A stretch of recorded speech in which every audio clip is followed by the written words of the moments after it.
HD, 60 FPS, con lucecitas para más velocidad. Va, vamos a hablar un poco de los números naturales. Ay, Link Mediafire.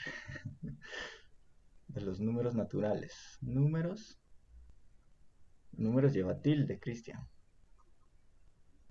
Naturales. Va. ¿Qué son los números naturales? Nosotros normalmente pues tenemos una idea intuitiva de qué son los números naturales, ¿verdad? Los usamos para contar cosas, usualmente, ¿verdad? Pero sí, pero más adelante. Entonces, quería preguntarles a ustedes, ¿qué entendemos por número natural? Por ejemplo, ya vimos los números reales, son todos los enteros, los racionales y los irracionales, unidos en un mismo conjunto, ¿verdad? También tenemos números complejos que pues tienen una parte real y una parte imaginaria. Tenemos números enteros, números naturales.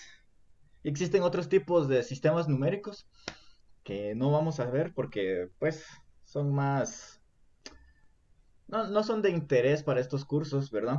Hay un sistema numérico que creo que se llaman octoniones, algo así, que son de mucho interés en física,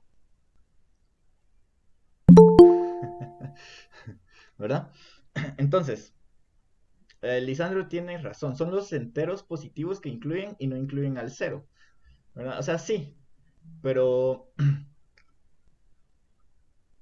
alguien se anima, sí, pero no. O sea, sí, va, sí, sí, sí, eso es cierto, son los números enteros positivos. Y dependiendo ¿cómo se llama? Y dependiendo el libro que lean, el cero es natural o no. Pero sí, son los números con los que contamos, ¿verdad? Nosotros sabemos desde el colegio, o como, bueno, cuando iba en cursos con Damián, en el kinder nos enseñaron que los números naturales es el conjunto que tiene al uno, al 2, al 3, y así nos vamos, ¿verdad? Siempre sumamos uno, ¿verdad? Ay, Ahorita no estás proyectando pantalla, ¿va? se supone que sí, no se mira. Sí, sí se ve. Sí se ve. ¿Sí Sí se se ve? mira. Bien se ve. Entonces sí se ve, Juan. Ok, es algo aquí, yo lo arreglo. Ok, Gracias. ok. Bueno, espérense, se me olvidó si ya grabé. Ahí sí. Va, entonces, los números naturales nos dan la idea de contar, ¿verdad? Pero, pues en esta carrera, bueno, en estas carreras, tanto en mate como en física, no es suficiente, ¿verdad? No, si bien la intuición nos sirve, no siempre es suficiente, ¿verdad? Necesitamos una forma de describir este conjunto numérico matemáticamente, ¿verdad? Entonces hoy quería darles dos formas en que definimos a los números naturales. Y nos sirven, contar nos sirve cuando los reales aparecen. Eso es cierto. De hecho, cuando va a llegar cierto punto donde van a haber conceptos de infinitos, donde hay infinitos que podemos contar e infinitos que no podemos contar. Los naturales son un infinito que podemos contar y los reales son un ejemplo de un infinito que no podemos contar. Pero no nos adelantemos a... Sí, cabal, hay infinitos más pequeños que otros. Pero ese no es el punto ahorita, ¿verdad? Entonces yo quería darles dos formas en que podemos definir a los números naturales. Una forma axiomática y otra a partir de los números reales. Pero pilo aproxima depende. Si estás en física, a 3. Entonces, primero les voy a dar una forma axiomática. ¿Y cómo es esa forma axiomática? Es como vimos con los números reales, que yo les di propiedades que cumplen los números reales. Esos son los axiomas de los números reales, más la tricotomía y, y, y no me recuerdo qué otras propiedades, ¿verdad? Entonces resulta que estos axiomas de los números naturales se conocen como axiomas de Peano. axiomas de Peano. Espérenme. Sí, solo una N. Los que estén en mate, bueno, no sé si todos llevan introducción a las estructuras algebraicas, yo creo que solo los de mate, ¿no? Confirmo. Va, ahí van a ver los axiomas de Peano más a fondo, creo yo, y van a ver cómo otra forma de construir a los naturales a partir del conjunto vacío, o sea, a partir de nada, que se conoce como números ordinales, si no mal recuerdo. Entonces son 5 axiomas de Peano, ¿verdad? Entonces, nosotros definimos a los naturales a partir de estas 5 propiedades. La primera es que el 1 pertenece al conjunto de los números naturales. Segunda propiedad, existe una función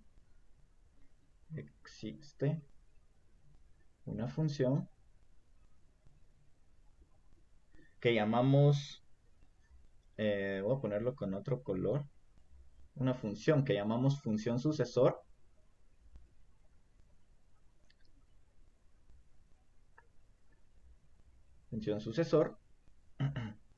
que la denotamos con una S y toma elementos de los números naturales y los mapea en elementos de los números naturales y se define como S de n es igual a n más 1, ¿verdad? Entonces agarramos un número natural y nos devuelve el siguiente natural, ¿verdad? Entonces si agarramos el 3 nos devuelve el 4, si agarramos el 10 nos devuelve el 11, ¿verdad? Ahorita no se preocupen mucho por lo de funciones, ya vamos a ver más adelante, eh, ya vamos a estudiar más a fondo funciones en este curso, ¿verdad? En álgebra vamos a empezar tal vez ya a trabajar con funciones cuadráticas y ese tipo de cosas, ¿verdad? Bueno, entonces existe esta función. ¿Qué quiere decir? Que si agarramos un número natural, el siguiente, bueno, si le sumamos 1 a ese natural, también es un natural, ¿verdad? La tercera propiedad es que 1 no es igual a S de n, para todo n. Pertenece a los naturales. Es decir, que el 1 no es sucesor de ningún número. ¿Sí? Eso nos da la idea de que el 1 es el elemento más pequeño que tienen los naturales.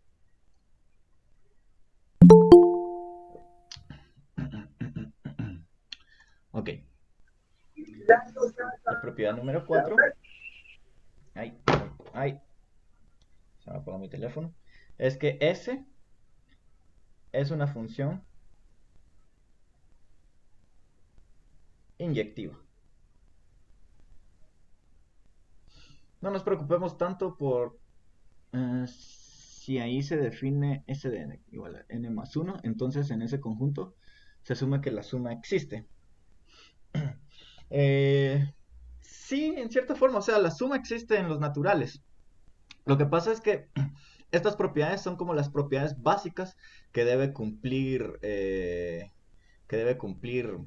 ese conjunto. O sea, no es exactamente que la suma exista en el conjunto, sino que si agarramos un elemento y le sumamos 1, ese también va a ser un número natural, ¿no? Entonces si agarramos como les dije, 5, entonces 5 más 1, que es 6, también debe ser un natural. ¿Sí? No es en sí que la suma exista como tal, porque no es sobreyectiva. Demostrarlo. Dame un contraejemplo de por qué no es sobreyectiva. Así me quito el clavo. Y la última propiedad, y la más importante, que llamamos principio de inducción. De inducción. Quiere decir que, supongamos que A es un subconjunto de los naturales. Entonces, si se cumplen las siguientes propiedades, A, que 1 pertenece a A, y B, que para N, que pertenece a A, implica que N más 1 pertenece a A, entonces A es igual a todos los naturales. La demostración queda al lector. ¿Les gustó? Ok. Estas 5 propiedades se conocen como axiomas de Peano y son las propiedades básicas. No es sobreyectiva porque con el número 1 no hay ningún n tal que S de n sea igual a 1. ¿Cabal? ¿Sí? El rango de S de n sería 2, 3, 4, etcétera. Entonces no está el 1. Y el 1 es natural.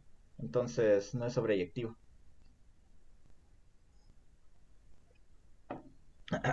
Va. Entonces estas 5 propiedades nos definen axiomáticamente a los números naturales. ¿Verdad? Hay otra cosita bien importante. Teorema. ¿Sí? Que se llama principio del buen orden. Del buen orden. Y prácticamente nos dice que si A es un subconjunto de los naturales, entonces A tiene un elemento. Ay, qué fea mi letra. Un elemento más pequeño.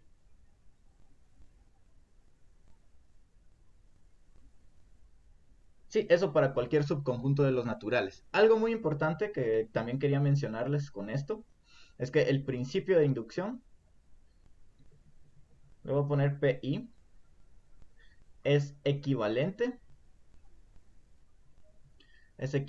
al principio del buen orden. Uno puede demostrar que el principio de inducción demuestra al principio del buen orden y también se puede demostrar que el principio del buen orden demuestra el principio de inducción, ¿verdad? Eso quiere decir que estas dos cosas sean equivalentes. A veces se cambia el principio de inducción por el principio del buen orden como uno de los axiomas, ¿verdad?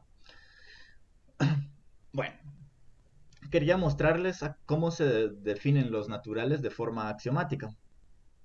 Pero estás en combinatoria y le dices el axioma de elección. No solo en combinatoria, de hecho en teoría de conjuntos tenemos el axioma de elección y es una cosa bien poderosa que siempre sirve, ¿no? Eh, Hace poco lo usé para demostrar algo, pero no me recuerdo qué fue.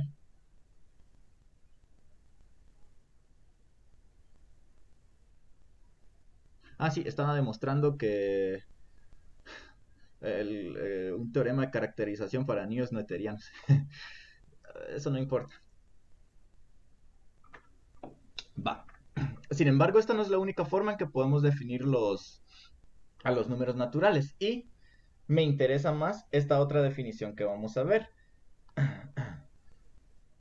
Para esta otra vamos a usar lo que se llama conjuntos inductivos. Inductivos. Ah, suena como al principio de inducción, ¿verdad? Y tiene relación, de hecho. Prácticamente las propiedades de un conjunto inductivo son las propiedades, bueno, prácticamente son las propiedades que tiene este no newtonianos, no eterianos. ¿Sí? Pues sí, los conjuntos inductivos tienen prácticamente las propiedades, las mismas, tienen que cumplir prácticamente las mismas propiedades que en el principio de inducción, con la única diferencia de que estamos trabajando sobre conjuntos de los reales. Sí, eso es álgebra moderna. Solo que un poco más avanzado, es álgebra conmutativa. Va, entonces, un conjunto, bueno, ¿ahí? Sea A, un subconjunto de los reales. ¿Sí? Entonces decimos que A es un conjunto inductivo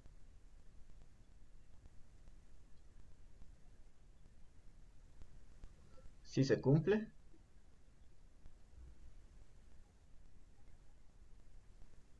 que, primero, uno debe estar en A, y 2, para todo hay X en A, se cumple que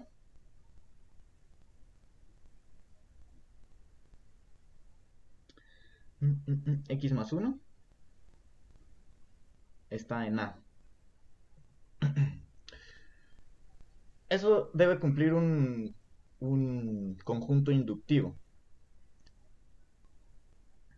¿A alguien se le ocurre un ejemplo de un conjunto inductivo que no sean los naturales?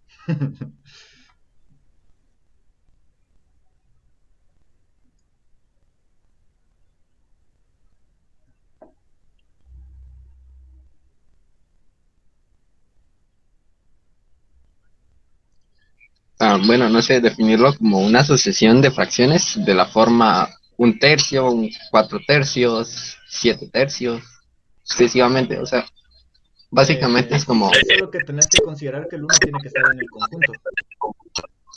y- Sí, o sea, el uno tiene que estar siempre. Pero la idea es buena, o sea, puedes pensar en que esté el uno, también el un tercio, y luego los que sean sumas, bueno, esos más uno, ¿verdad? Y todos sus elementos. Porque un número complejo. ¿Es donde dice complejo?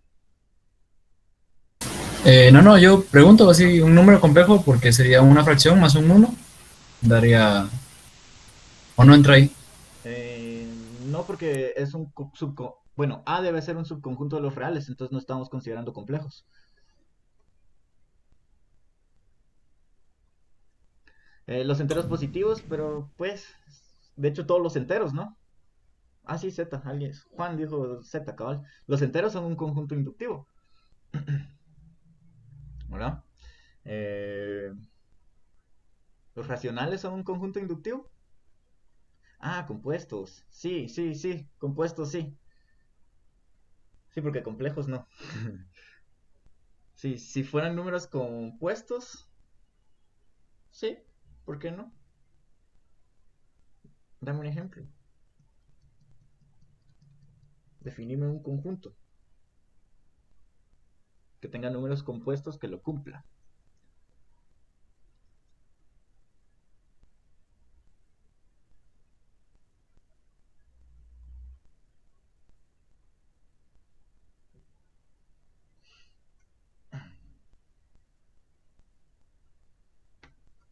¿No? Nadie. Bueno, pero con que noten que los racionales, sí, yo estaba pensando en los racionales. De hecho, tiene sentido porque está el uno. El uno es un número racional. Eh, si agarramos cualquier racional más uno, es un número racional. Entonces siempre está en el conjunto. Entonces sí, los racionales tienen planta de que sí. ¿Los números reales, les pregunto? ¿Son un conjunto inductivo?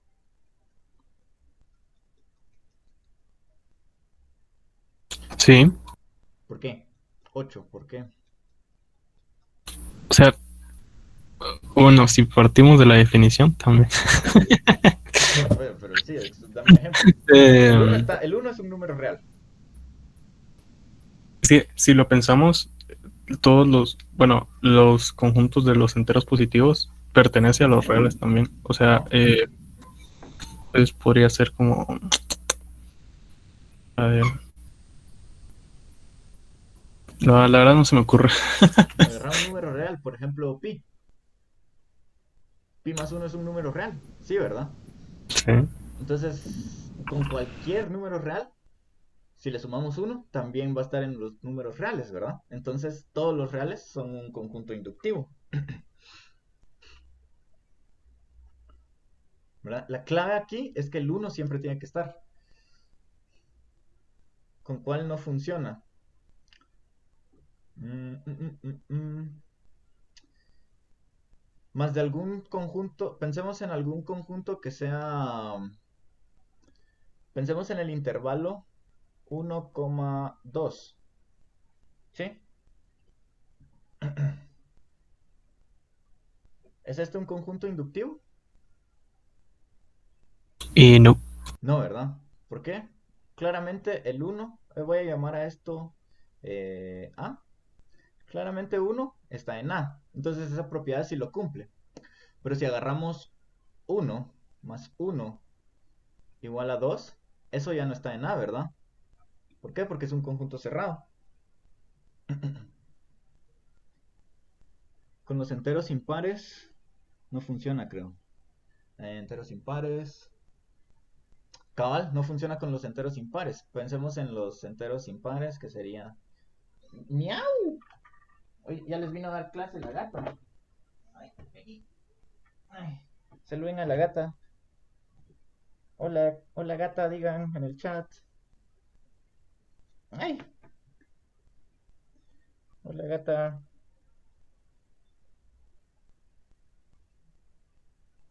Ay, ay, ya te enojaste. Ay, ay, sé libre. Clases de gatones castellano.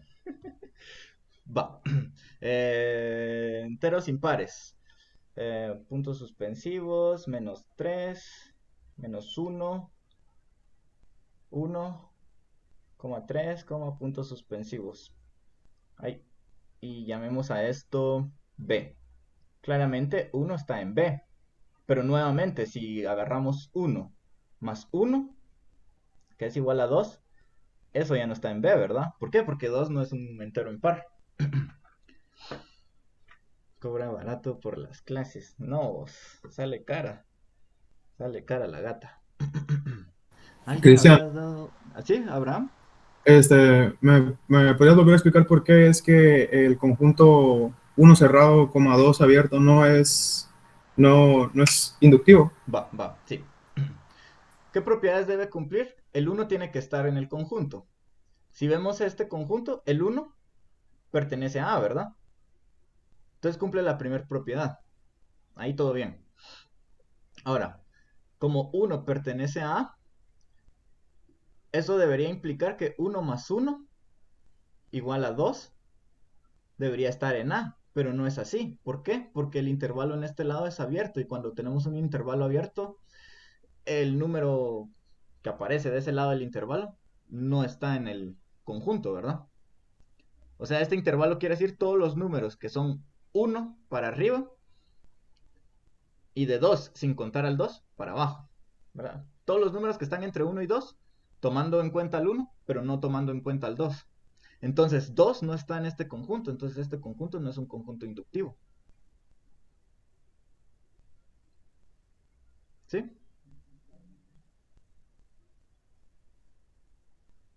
Abraham.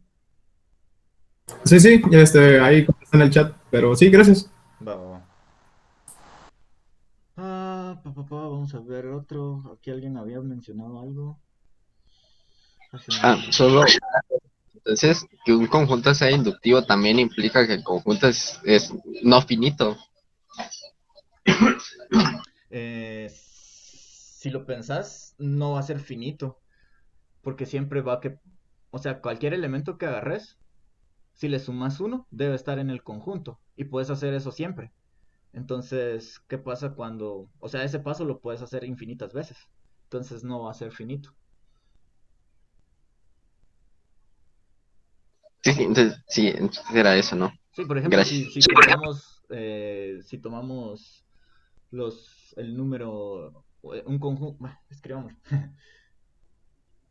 pensemos en el conjunto C igual a 1,2,3, ¿sí? El 1 pertenece a C, entonces ahí está. 1 más 1 igual a 2 pertenece a C. Pero ¿qué pasa con 2? 2 más 1 es igual a 3 y eso pertenece a C. Tomemos el 3, 3 más 1 igual a 4, eso ya no está en C. Entonces no es inductivo porque no cumple la segunda propiedad para un número, ¿verdad? La segunda propiedad se debe cumplir para todo número en el conjunto. ¿verdad? Va. Sí, sí. Sí. Entonces, siempre nos van a quedar conjuntos infinitos. Va. Entonces, ahora veamos, ¿cómo podemos utilizar esto para definir los naturales? Permítame un momentito. Disculpa, te puedo hacer una pregunta. Es Por que es de supuesto. estructuras algebraicas, pero no sé si. Estructuras algebraicas. ¿Quién me habló? 8. Ocho. Si querés, terminemos de ver esto y me preguntas, ¿sí? ¿Está bien? Va. Va. Entonces, nuestra misión es definir los naturales a partir de conjuntos inductivos, ¿verdad? Entonces, consideremos el conjunto A, que va a ser igual a todos los conjuntos A, tal que A es, bueno, a todos los subconjuntos de A, de los reales, tales que A es inductivo. ¿Sí? Este es un conjunto de conjuntos. ¿Sí? Sus elementos son conjuntos inductivos. Ahora bien, si consideramos el conjunto de de todos los conjuntos inductivos, consideremos esto. Vamos a definir a los naturales. Este dos puntos igual quiere decir definimos como la intersección de todos los A que pertenecen a este conjunto. Sí, la intersección de todos estos conjuntos inductivos. ¿Qué quiere decir la intersección de todos estos conjuntos? Quiere decir eh, lo que tienen, todo aquello que tienen en común.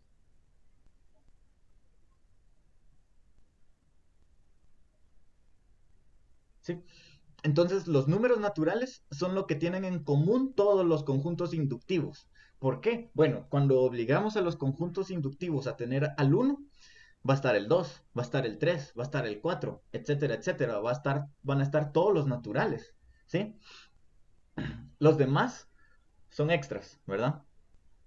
O sea, nosotros podemos agarrar también conjuntos que tengan negativos, pero van a haber conjuntos inductivos que solo van a tener números positivos, ¿verdad? Entonces ahí nos deshacemos de los negativos. Y en sí, cuando vamos viendo, lo único que va quedando son los números naturales. Queda el 1, queda el 2, queda el 3, queda el 4.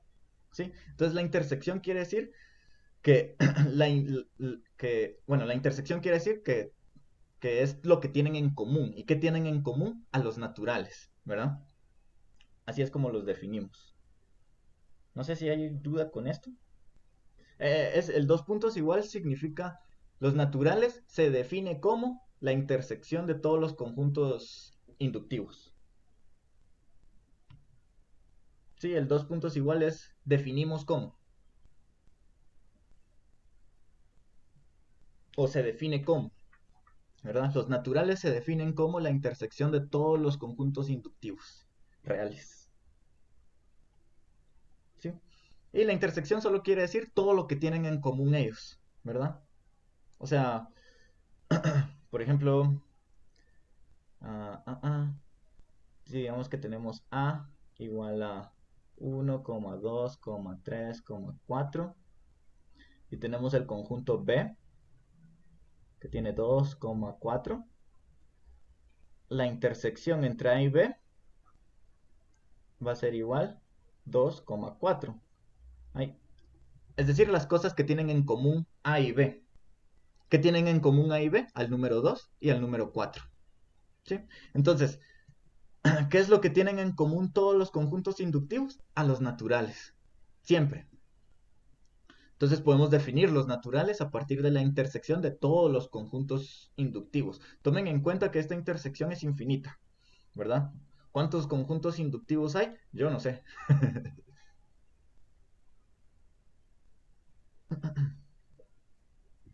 No sé si hay alguna duda con esto,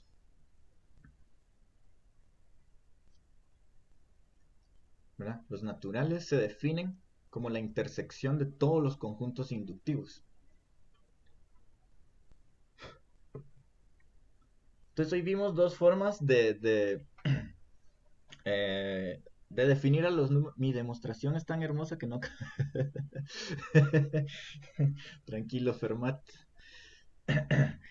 Hoy vimos dos formas de cómo se definen los números naturales. ¿Hay más formas? Sí.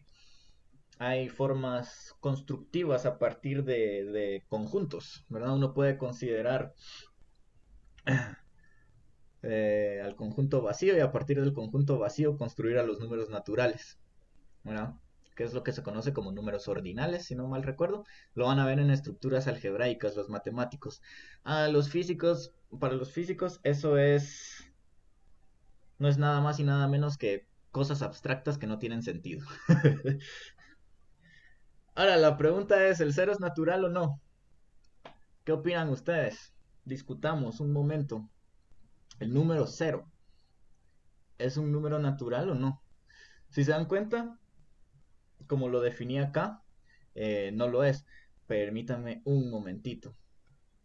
Un momentito. Estoy dando clase. Estoy dando clase.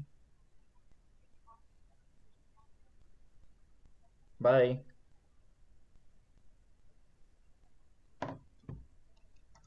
Disculpen. Pues sí. ¿Ustedes qué opinan? ¿Es el cero natural o no? Aquí vimos que no, ¿verdad? De hecho, si lo vemos como con los axiomas de Peano, el cero nunca aparece. ¿Por qué? Porque empezamos obligamos que el uno es el más pequeño, ¿verdad? Y por la función sucesor, nunca podemos obtener el cero. Según ¿cómo se llama? Por los conjuntos inductivos, ¿qué es lo que tienen en común todos? El uno. No necesariamente el cero, ¿verdad? Cuando haces copy-paste, no. Pero cuando haces tu tarea, sí. Exacto. Sus tareas, el cero ahí sí es natural. Entonces, ¿qué opinan ustedes? ¿Es el cero natural o no? Porque algunos dicen sí, otros dicen no. ¿Quién se anima? Es que por lo que he escuchado, lo siento. Adelante. Juan. Sí, lo que se me ocurre es que eventualmente por convención puede convenir que en determinados momentos el cero sí sea natural o eventualmente el cero no sea natural, pero como por convención, ¿no? Eventualmente para mantener una biyección, por ejemplo. Sí, de hecho eso es cierto. Depende mucho qué libro lean. O sea, hay libros donde dicen, sí, el cero es natural. No, el cero no es natural. Pero hay un teorema en teoría de conjuntos que nos dice que si encontramos una función que es biyectiva entre dos conjuntos, es decir, que los conjuntos son iguales, ¿verdad? Podemos encontrar una biyección entre los naturales con el cero y entre los naturales sin el cero. Eso sí se puede hacer.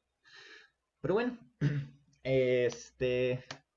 todo depende de qué estén trabajando. De hecho, cuando trabajan números ordinales, que es una forma constructiva de definir a los naturales, el cero es natural. ¿Por qué? Porque consideramos al conjunto vacío como representante del cero. Y a partir de ese conjunto vacío, construimos los demás números. Entonces, para nuestro curso, el cero no es natural. Para otros cursos, tal vez sea natural el cero. Bueno, ¿hay dudas? ¿Comentarios? ¿Crisis existenciales? Con gusto pregunten. De la tarea, no sé si hay dudas. Creo que los ejercicios estaban fáciles de de este taller. Del otro creo que estaban más complicados. El, el, de indu- el último el 5 del taller de álgebra sí estaba bonito. El X a la N menos Y a la N. Simón. Ah, ese es bonito. Y espérate a ver este está bonito. Este de geometría está bonito. A ver, y no al cine. Ahí se los mando más al rato. No sé si hay dudas. 8, tenías una duda de otro curso. Si quieres, dale, si no hay otras dudas. Ok. Ve, Y nada, ve, ve. qué triste. Sí, es que fíjate que estaba leyendo un libro, es el de uno que ponen en el de álgebra. No, es en estructuras algebraicas que se llama How to Think Like a Mathematician. Ujú. No sé si. Y ahí decía que un, eh, un conjunto tenía cardinalidad si era finito. eh, o sea, esa era una de las propiedades, no recuerdo las demás, que era finito, definido y no sé qué más. El punto es que estábamos en la clase y el ingeniero mencionó que El el ingeniero, conjunto de el los mapache, números, hombre. perdón, se me va el rollo. Y el licenciado, Licenciado mapache. eh, él mencionó que los números naturales tenían una cardinalidad infinita. Y yo digo, ok, entonces sí o no, sí se puede Eh, tener. Ay, se me fue la orientación. pues, ¿qué es cardinalidad? Digamos que tenés un conjunto y tiene 10 elementos. Entonces la cardinalidad del conjunto es 10. Entonces la cardinalidad es la cantidad de elementos que tiene un conjunto, ¿verdad? O sea, si tiene infinitos elementos, su cardinalidad va a ser infinito. O sea, así se define, así se dice, ¿verdad? De hecho, la cardinalidad de los naturales se llama Aleph 0. Aleph es una letra hebrea. La cardinalidad de los reales es Aleph 1. Así se le llama. Ah, cierto, eso también me lo encontré buscando, pero eso significa, o sea, Aleph 0 significa, Aleph 0 es infinito, pero es el infinito de los naturales. Aleph 1 es el infinito de los reales. Hay diferentes infinitos y a veces duele la cabeza pensando en eso, pero sí, hay infinitos, hay distintos infinitos. Por ejemplo, el infinito de los reales es más grande que el infinito de los naturales. Y o sea, como así que hay un infinito más grande? Sí, así es, vamos.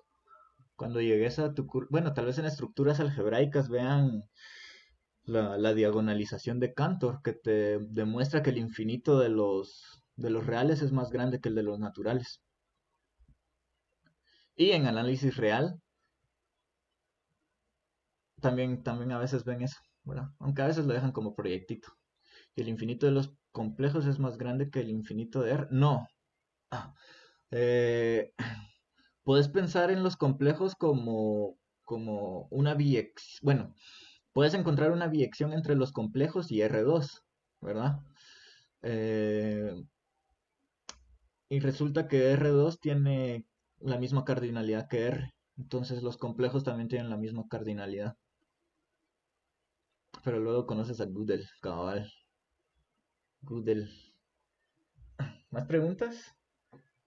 Jovenazos. Aprovechen a preguntar que están jóvenes, no como yo, que ya tengo como 30 años, me dijo alguien ahí. ¿Quién fue? Marjorie. Marjorie, te vamos a funar. Cancelada, cancelada de los talleres por decir que estoy viejo. Son bromas. La Silvia.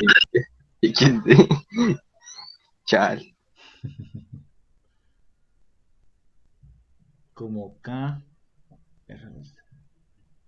Sí, lo que pasa es que R2 lo puedes ver como el producto cartesiano de R con R.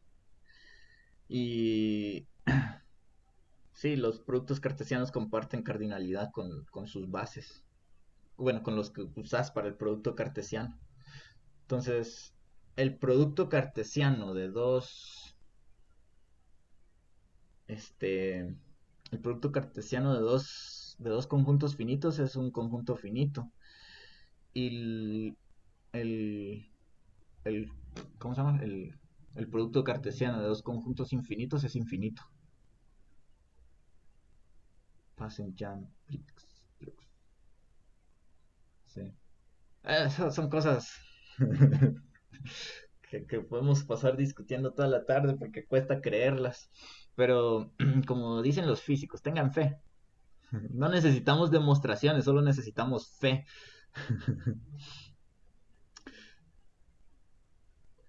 No sé si hay más dudas. A ver, Juan. Entonces, para efectos del curso de geometría y el de álgebra, el cero no pertenece a los naturales. En álgebra no sé cómo lo... Bueno, en álgebra estamos trabajando directamente con los reales, no vamos a ver naturales en sí.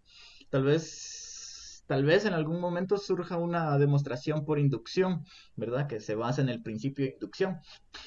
Pero no te preocupes tanto por el cero en álgebra. Aquí sí, por fines prácticos, el cero no es natural. Fuente, Gracias. Arial 12. No necesitamos demostrar, yo te creo, bro. No se completa la igualdad. Decís que es materia. ¿Eh? Confío en ti, no necesito. Confíen en mí. Sí. Yo soy colocho, los colochos nunca mentimos. Soy Sagitario, los Sagitarios no mentimos. Ley de signo. Bueno, los astros no mienten, cabal. Ya que van para física, van a estudiar astrología. Bueno, ¿más dudas? ¿Dudas? Pregunten, aprovechen. Ya les subí lo de las cosas de álgebra. Lo subí como a las 4 porque se me había olvidado. Porque regresé cansado. Ustedes no saben lo que es ir a la universidad. Porque, pues, obvio. Pero sí, pregunten. Tenemos 5 minutos de preguntas. A ver, voy a elegir a alguien al azar. Vamos a ver. Solo dije voy a preguntar y alguien se fue. René Ponce, ¿tenés dudas? Se va. Creo que René Ponce está mimido. Bueno, pregunta, esto sí es para todos. Todos están en el Classroom, ¿va? ¿Hay alguien que no esté en el Classroom?